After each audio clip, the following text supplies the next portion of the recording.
Okay, so considering that the previous episode was about the women as like the main theme and it seemed to do particularly well in terms of audience feedback, I figured why not make this one about women as well? Considering that all the stories that I have coincidentally just so happen to feature women as the main talking points and everything. So this episode is about the women, almost as though it was planned. Although, with that said, I will be discussing different facets of women. So, the ones that are going out on a date, the ones in the bedroom, the ones who are trying to get married and shit, stuff like that. But before I address serious stuff like that, let me start by addressing something that I found particularly interesting, which happened to a female content creator who was trying to push the limits of something that I don't think you should even have been bothering with. Now, the influencer known as Zana the Art has passed away recently from starvation following a restrictive raw vegan diet.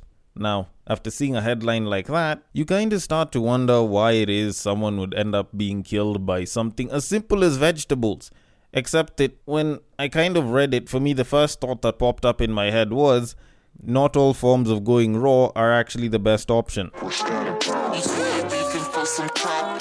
I don't know. Was that a little too low, considering that she's passed? Because, no pun intended, but I think I might end up cooking this babe.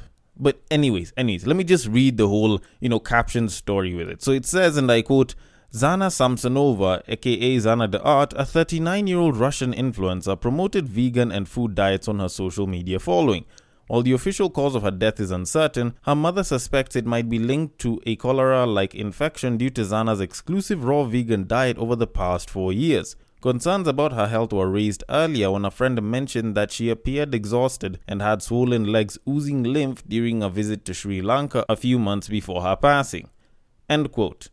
Okay, so maybe it's not exactly, her being killed by a raw vegan diet. But when you kind of think about it, like, why do people usually try these things? I don't know, maybe it's just a me thing, but I like food in the form that I've been born seeing, tasting, and eating it. Like, it's cooked, you eat it because it's been cooked, and because it was cooked, some of the germs have been killed, and it'll taste nice, and sometimes it's fried, and that's a good thing. And as long as you maintain calories in versus calorie out in a pretty good balance, you should be good for the most part. Or so we think. There's people out here that are busy trying raw vegan diets. For what though? Like, cabbage is already tasting like shit when they're cooked. Now imagine when they're being eaten raw. Like, how does that give anyone any form of pleasure? Because I know there's people that are gonna be like, she was embracing her roots, bro, and it's her diet and she chose it and she managed to go with it for 4 straight years. But yeah, like, how is that enjoyable for 4 straight years? Like, I'm just gonna ask, is there anyone out there who is listening to this podcast who's like, you know what, I only like eating my food raw and it's all vegan food, and even though I could fry it and put spices on it and mix it up with a couple of things and like marinate it, maybe even with some chicken if you're into that kind of thing, I would still ditch all of it and just go raw vegan? Because it just sounds like torture. And I know if I was in the meat industry and I really wanted to capitalize off of this, I'd honestly use this as a marketing campaign and say that instead of us having raw vegan food, we let the cow do it and then we eat the cow afterwards. But for the sake of safety, because we don't know if the cow took something bad, we cook the cow and shit. But that said, I think I'll just stop with the morbid talk because I don't think you decided to listen to this podcast for that. And I'll move on to something that is a little bit more uplifting and probably a lot better to listen to, with a much better intro that sounds like, welcome to Breakdown on West Side, your number 1 breakdown podcast, coming to you from Nairobi, Kenya. The man on the mic is a man who is vegan friendly. So if you're not going to take that meat, then you can very well have some of this morning wood. He's a man who once believed that bukkake was a Japanese form of martial arts. It is none other than your tall, dark, and mildly handsome man, Sir Denver B. The show used to be called Tweet Street, but because Twitter changed its name to X, and I don't know if I'm going to include Threads, like, the name is still sort of being juggled around. I'm still wondering what I'll call it, or if I'm gonna give it a name, or if I'm just gonna leave it at that, because there's so much to be discussed on that entire thing, and it just seems confusing. But I usually like to stick to the content, and the same exact way you send the content, the same exact kind of content is pretty much the same exact that I want, because it gives you an opportunity to be a contributor to the making of the content, and I usually kind of like that shit. And you can contribute in a particularly simple way. I give the drill so many times, so if you know it, you can repeat it after me, and it almost sounds like a song, and it goes like this. You see that tweet, you like that tweet, you want us to discuss that tweet, you send that tweet. You send it to the DMs of @BugakaTheD, which happens to be my personal Twitter handle, and I will take it from there and I will handle it accordingly. On Facebook and on IG, if it happens to be a screenshot, a screen grab, if it ended up on a reel, then the place to send it to is @Breaktime on Westside, and I will take it from there and handle it accordingly. Now, I have a couple of tweets, or should I call them tweet cases in this particular point, or I could call them X's, which would just make me sound like a disgruntled boyfriend. But before I get into those, I want to address a particularly interesting video that I found, and it was about a babe busy talking about what independent women want from men. Now, normally I don't like to engage in a lot of this content, but I just found this particular one to be quite funny. So I'm gonna play it for you, then we're gonna get into it. So here it is. If I'm someone who's very independent, make my life easier. For me, my life easier as a 20-year-old is providing my basic needs. Paying my rent is providing my basic needs. I mean, you don't have to, but I'm someone who's providing for myself, and I'm not living under my parents' roof. Provide for my basic needs. That's a gift to me. Okay, I'll be very honest, I don't know exactly where to start with this entire thing, but let me just see if I can get... Okay, so when I got this message, it was actually more funny to me than controversial, because people wanted to do the whole bashing thing. Oh, how does she say this, blah blah blah. Oh, is she really an independent woman, blah blah. Like, people were going off on her because they were looking at the money side of it, and how it just makes it seem as though she just wants money from people and for people to handle her actual adult responsibilities. And some other people were just attacking her because of the whole age thing. Oh, you're 20 years old, you don't know shit. Oh, you're 20 years old this. Oh, you're 20 years old that. And to be very honest, when I listened to it, for me, the first thing that just clicked in my mind was, I think we need to open up the English language a little bit more, such that we take the word independent and split it into something like, say, self-dependent and actually independent. Because what this sounds like is being self-dependent rather than being independent. And the reason I'm saying this is because I've interacted with women who are fully independent, and some of them are older than me, and a good chunk of them were actually making really, really good money, at least when I was talking to them. And at no point have any of them ever said that they want a guy who can handle their rent. So when I hear a babe who's claiming that they're independent, regardless of age, saying that they want a guy who can handle their bills, pay their rent and shit like that, for me, I think that's more of self-dependent, in that you're depending on yourself and your income to cover whatever costs you have, not because it's something that you can do or you want to do, but you're doing it out of circumstance and you're waiting for a guy to come and absolve you off of that responsibility. It's not I can fully depend on myself and I'm comfortable with it. No, it's a state of discomfort where you can depend on yourself, yes, but the moment a guy comes, you want to throw those responsibilities to him so that you don't get to think about that shit. And I think that should be called self-dependence, and the people who are very comfortable in handling their own bills and they don't really need someone to do that for them are the ones who will probably refer to themselves as actually independent.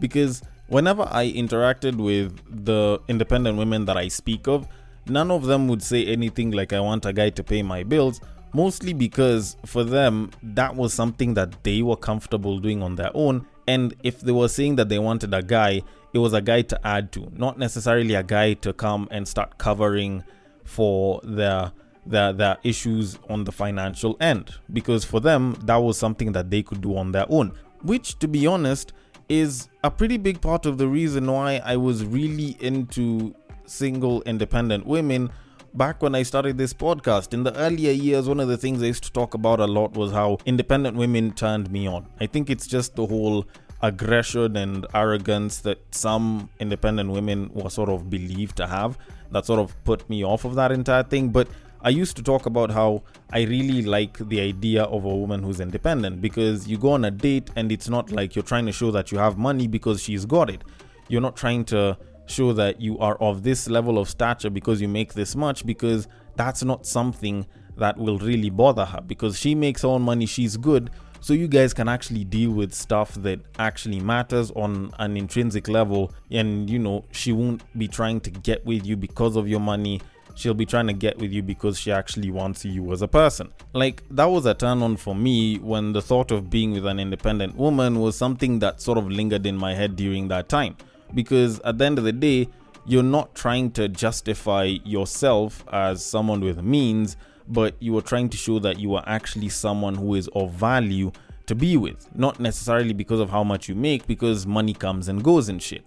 But then again, maybe I am saying all of this probably because I can't pay her rent, but all in all, I think this babe shouldn't be classifying herself as independent, but rather as self-dependent, if I can call it that. And if she really thinks that's what independent women really want when it comes to looking for guys, then she definitely has quite a bit of growing up to do. And so with that said, I am going to leave it at that and move things on to our very first tweet case of this episode. Now, this very first one was actually a story of a Nigerian man who has cancelled his wedding plans after he saw his soon-to-be wife comment under a Facebook post saying that she would cheat on him for $1 million. Okay, so here's the thing. Now, a lot of people in the comment section of this entire situation were busy talking about how he made the right choice, how he made a good decision, how she's cheap and she shouldn't be taken like that. And people really went on and on about this entire thing, and they were like, oh, he knows his worth, she definitely cheat on him, oh, you have to know your value. And to be quite honest, when I kind of looked at this story, I thought of it in one of two ways. And it's not like one is more definitive than the other, because on one end, yes, it's bad that she would consider cheating on him, especially over money. And to think that she was very ready and bold to say that online probably means that she might be willing to do it, and not necessarily for $1 million, but probably for less. And that's probably the scary issue, because if she's willing to cheat on you for $1 million, then what if someone offers her a good tangible, say, million Kenya shillings, which about a year and something ago was like 10,000 US? Maybe she might say yes to that as well, because we don't think the threshold begins, or at least the line starts from $1 million going up. It might be much lower than that, and that's a very sad thing. But on the flip side, now the other way I was looking at it is, even though y'all want to lose your shit on it, oh, how could she do this? Oh, you have to know your value. Oh, it's good that he dropped and everything. At the end of the day, you kind of have to ask yourself one question. Do you really think that there is someone who is going to offer her $1 million just to shag? That's the question that we need to start asking ourselves. Do you really think that there's someone who has the means and the capability to do that? And even if they do you think that they would use it up on that babe? More so for just a shag. Like, do you really think that there's a guy who is billionaire levels that he is willing to put $1 million into this particular woman's pocket just for a single shag? Because I don't know, maybe it's just me and I haven't seen what the babe looks like, but I don't think that she's particularly ugly. But even though she's a fine babe, do you really think that it's worth it? Because I personally think that the chances of this happening are actually very low, if ever existent. Like, it's not an impossibility, it's just an improbability. Because when you think about it, there's a fuck ton of Instagram baddies out there. And the most that they're taken for is usually the Dubai porta potty, okay? They go, they get shat on by other people, and camels fuck them and shit like that, and they jerk off little kids, and they get paid like 10, 20, 30,000 US, and I don't think there's anyone who's gone beyond maybe 300,000. But that is an entire list of horrendous shit that is done to them for that money. And you think that out of all of these billionaires, they're going to skip through all of that horrendous shit and all of those Instagram baddies and just go for this one woman when she's already married, and then suddenly decide, you know what, I'm going to skip through all of these people and just shag her. I don't know. Maybe it's just a me thing, but it's one of those situations where I'm like, even though it seems like she has lost value because she said that she would cheat for $1 million, like, it's not like there's anyone who's offering her that mill. And for all we know, she could be joking about it. So to take this entire situation and blow it out of proportion, I don't think was entirely necessary. Yes, it does seem particularly damning to her, but from my particular side of the table, I tend to think that, whichever way you look at it, it could be true, but I honestly don't think that it was really worth cancelling an entire wedding. Maybe delaying or postponing it, but cancelling it, I don't know. That shit feels a little bit arguable. Although, then again, that's just me, and those are my thoughts on it. So I am going to leave it at that and move it on. So on to our very next tweet of this episode. So the tweet says, and I quote, "For example, as a girl, where do you get the audacity to visit a boy who sleeps like he's in a kitchen, a boy who can't even manage to rent an apartment, and you call him a boyfriend? You're one of the reasons why girls are still called cheap." End quote. Okay, so I don't know if the babe that wrote this tweet, because it's actually a woman who wrote this, has really thought it through, but I tend to think that girls are called cheap for other things besides this. This actually constitutes more value than cheap.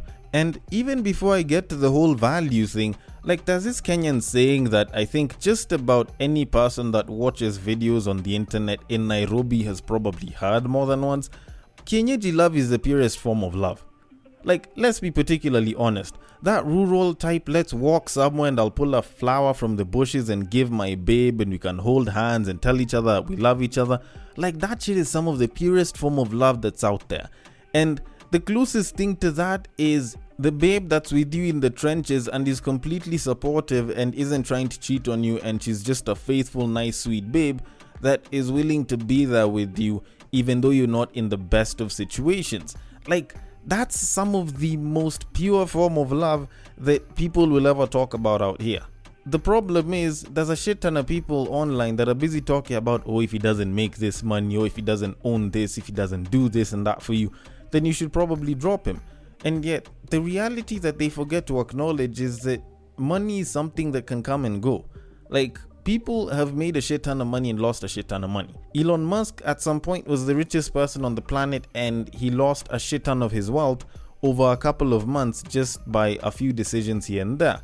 And by all means, he was still a millionaire, and he can still pull babes, and the people that are being referred to here who don't really make that kind of money, still the point is still more or less the same. Money is something that is gained and lost. Money is something that can be acquired and lost with a bit of hard work, but also quite a bit of luck in there.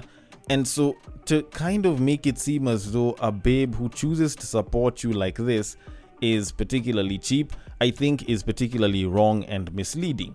Because if you have a babe that is willing to come to your place and you stay in a not so nice place and she's not bothered by it, she is willing to be supportive, she's willing to be there with you and be your number one cheerleader, I think you have a very, very valuable babe, not a cheap one.